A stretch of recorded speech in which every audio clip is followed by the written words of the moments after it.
E aí, galera, tudo bom?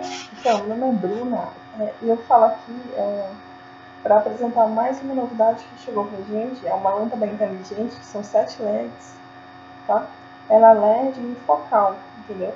Só que assim, ela tem um diferencial muito grande. Ela é mais econômica e assim, vamos supor, você pode colocar ela na sala, na cozinha, no banheiro, em qualquer lugar, que desde que tenha aqui o bocal para você colocar ela, encaixar. Nesse bocal você vai carregar ela, tá? E ela tem a diferença também que você pode levar ela para onde você quiser. Por exemplo, aconteceu alguma emergência e tal. E você leva ela e tal, tá? Você leva ela. Ela é bem forte. Quer dizer, ela não é tão forte. Ela é forte, entendeu? Mas só que o problema dela é que ela é focal, entendeu? E assim, como eu tô mostrando aqui, tem três botões aqui. Ó, tá vendo?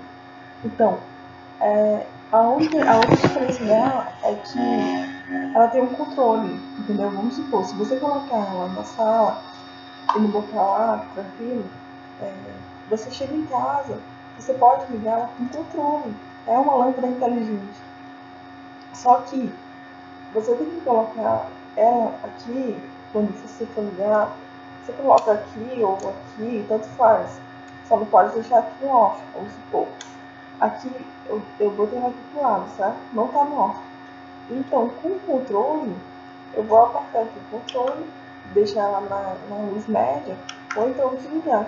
Quem quiser adquirir esse produto, é só falar comigo, eu vou deixar o WhatsApp aqui, ou fala em inbox, enfim, tá?